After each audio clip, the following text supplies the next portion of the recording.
രാജിവെച്ച MLA PV Anwar UDF നേതൃത്വത്തിന് കത്ത് നൽകിയിരിക്കുന്നു. UDF പ്രവേശനം ഉണ്ടാകുമോ എന്ന കാര്യം കേരളം ഉറ്റുനോക്കുന്നതിനിടയിലാണ് ഒരു കത്ത് നൽകിയിരിക്കുന്നത്. MLA സ്ഥാനം രാജിവെച്ചുവെങ്കിലും അതിനേക്കാളും വലിയ നേതാവിൻ്റെ ഒരു നീക്കങ്ങളുമായിട്ടാണ് PV അൻവർ പുതിയ രാഷ്ട്രീയ രംഗപ്രവേശം ചെയ്തിരിക്കുന്നത്. UDF പ്രവേശനം സൂചിപ്പിച്ചുകൊണ്ടുള്ള ഒരു കത്താണ് അദ്ദേഹം ഇപ്പോൾ അയച്ചിരിക്കുന്നത്. പിണറായി വിജയൻ എന്ന മുഖ്യമന്ത്രിയുടെ രാഷ്ട്രീയ തട്ടിപ്പുകളെല്ലാം തുറന്നുകാട്ടിക്കൊണ്ട് UDFുമായി ചേർന്ന് പ്രവർത്തിക്കാൻ താൽപ്പര്യമുണ്ടെന്നാണ് കത്തിലെ ഉള്ളടക്കം.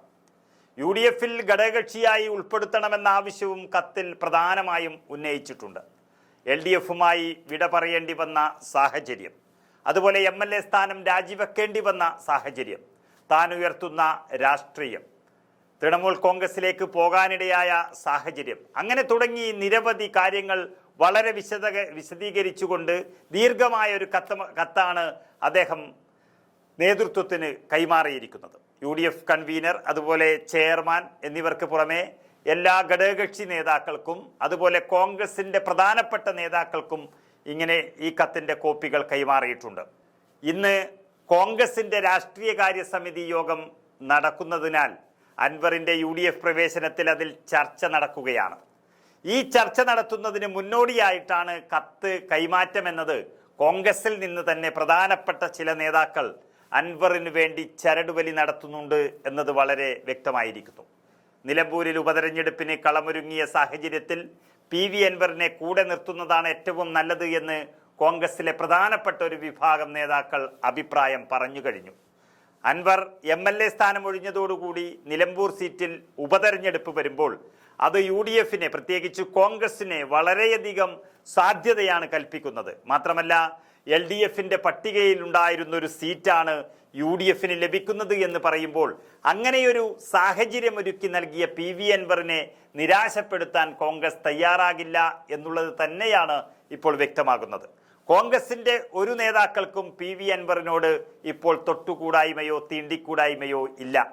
ആകെ ഉണ്ടായിരുന്നത് പ്രതിപക്ഷ നേതാവ് VD സതീശന് മാത്രമായിരുന്നു.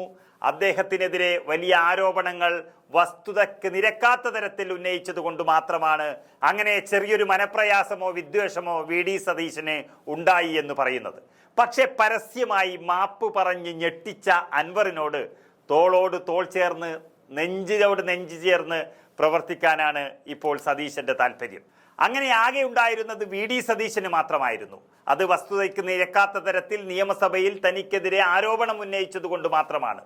പക്ഷേ ആ ആരോപണത്തിന് മാപ്പ് പറഞ്ഞുകൊണ്ട് പരസ്യമായി മാപ്പ് പറഞ്ഞ് ഞെട്ടിച്ച അൻവറിനെ തോളോട് തോൾ ചേർത്തിരിക്കുകയാണ് ഇപ്പോൾ സതീശൻ. അതോടെ എല്ലാ തടസ്സങ്ങളും മാറിക്കിട്ടി. പക്ഷേ ആകെ ഒരു പ്രശ്നം പല നേതാക്കൾക്കും ഉണ്ടായിരുന്നത് PV അൻവർ കോൺഗ്രസിൽ ചേരുന്നതിനെതിരെയായിരുന്നു ഒരു വികാരം. എന്നാൽ കോൺഗ്രസിൽ ചേരാതെ അദ്ദേഹം തൃണമൂൽ കോൺഗ്രസിൽ ചേർന്നതോടെ ആ പ്രശ്നവും ഇല്ലാതെയായി. ഇനി ഘടകകക്ഷിയായി എടുക്കണോ എന്നുള്ളത് നേതാക്കൾ ചേർന്ന് തീരുമാനിക്കും. അതിലാരുടെയും എതിർപ്പുണ്ടാകുമെന്ന് തോന്നുന്നില്ല. കൂടാതെ നിലമ്പൂരിൽ VS ജോയിയെ സ്ഥാനാർത്ഥിയാക്കണമെന്ന നിലമ്പൂരിലെ മുൻ MLA എന്നുള്ള നിലയിൽ PV അൻവറിൻ്റെ ആവശ്യവും പലർക്കും എതിർപ്പുണ്ടായിരുന്നു. കോൺഗ്രസിൻ്റെ കാര്യങ്ങൾ തീരുമാനിക്കാൻ ഇവിടെ കമ്മിറ്റിയുണ്ട് എന്ന പലരുടെയും പ്രഖ്യാപനം അൻവറിന് അല്പം ക്ഷീണം വരുത്തി. അതേതായാലും ഉപതെരഞ്ഞെടുപ്പ് പ്രഖ്യാപിച്ചാൽ മാത്രം ചിന്തിക്കേണ്ട ഒരു വിഷയമാണ്.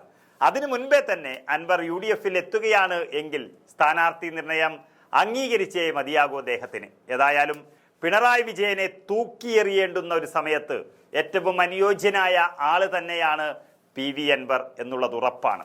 എല്ലാം കൊണ്ടും രോഗി ഇച്ഛിച്ചതും വൈദ്യൻ കൽപ്പിച്ചതും പാല് എന്ന സമാധാനത്തിലാണ് കോൺഗ്രസും